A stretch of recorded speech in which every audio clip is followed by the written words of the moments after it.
Hello! Hi అండి. అందరూ ఎలా ఉన్నారు? Welcome to Gautam vlogs. ఇంక ఇవైతే చూడండి, ఇవన్నీ బియ్యం మూటలండి. అదేనండి రైస్ అండి. చూడండి ఎన్ని మూటలొచ్చినాయో. ఇది అమ్మ వాళ్ళ ఇంట్లో ఉన్నాం కదండీ మేము. ఇంకా అమ్మ వాళ్ళ ఇంటి ముందైతే ఇలా పొలం ఉంటుందండి. చుట్టూరు కొబ్బరి చెట్లు, సన్సెట్ అయితే భలే బాగుంటుంది చూడండి ఒక్కసారి. చుట్టూరు ఇటు సైడ్ అరటి చెట్లు, అక్కడక్కడ గెలలు ఉన్నాయి కూడానండి. ఇంకా పక్కనైతే చేను కోసేసారు కదండి, పిల్లలందరూ చేలో క్రికెట్ ఆడుకుంటున్నారు. ఇంకా గౌతమ్ కూడా ఉన్నాడు చేలో. ఇంకా ఎదురుగుండా అయితే కొబ్బరి చెట్లతోటి ఆ సన్ను అంతా కనిపించి భలే బాగుంటుంది. మార్నింగ్ ఈవినింగ్ లేలేత కిరణాలతో రెడ్గా. ఇంకా ఇదైతే బూడిద గుమ్మడికాయ వడియాలు పడదామని కోసామండి. ఒక పెద్ద కాయ అండి, 2 కేజీల పైనే ఉంటుంది. దానిని కడిగేసి శుభ్రంగా కడిగి దాని బూజంతా పోయాక సన్నగా కట్ చేసి ఇలా ముక్కలు చేసుకోవాలి. ఈ ముక్కలన్నిటిని ఒక పెద్ద కాయకి ఒక పావు కేజీ వెల్లుల్లిపాయలు, పావు కేజీలో సగం పచ్చిమిరపకాయలు, ఒక చిన్న గ్లాసుడి మెంతులు, ఒక పెద్ద సైజు అల్లం ముక్క, ఇవన్నీ ఇలా రెడీ చేసి పెట్టుకోవాలి. అల్లం మిక్సీ పెట్టుకోవాలి, పచ్చిమిరకాయలు పెట్టాలి.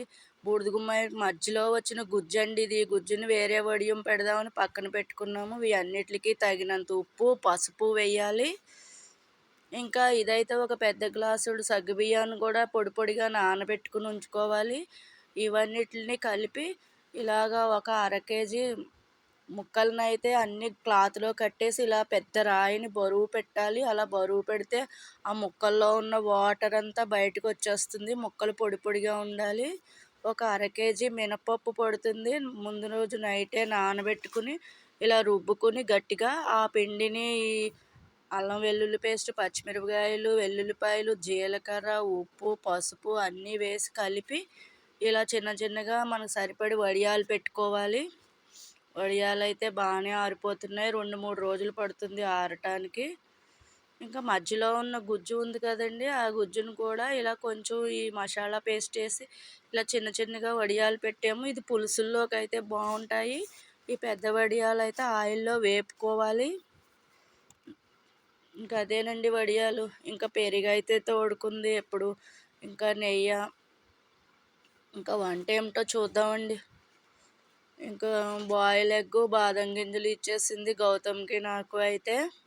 ఇంకా టిఫిన్ అయితే ఇడ్లీ అండి. ఇడ్లీ కాకుండా ఇలా క్లాత్లోను ఇలా క్లాత్ కట్టి దాంట్లో ఇలా వేసిందండి, ఇడ్లీ టైప్ లాగా. ఇదైతే పెసరకట్టు అండి. పెసరపప్పు చారు అంటారు కదా, అదేనండి పెసరకట్టు.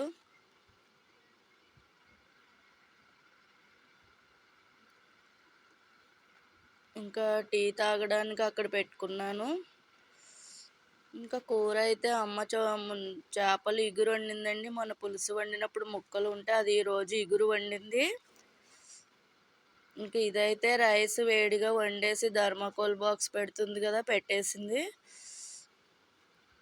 ఎండలని మార్నింగ్ 9 లోపలే వంట అయిపోతుందండి మాకు, 9 కల్లా.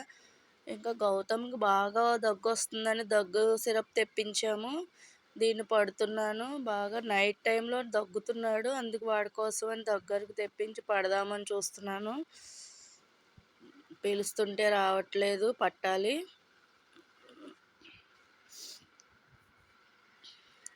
ఈ వానరం చూడండి, మనము వానరానికి పెట్టేది పోయి వానరమే మనకి ఇస్తుంది. సనాతన ధర్మం అండి ఇలా ఉంది.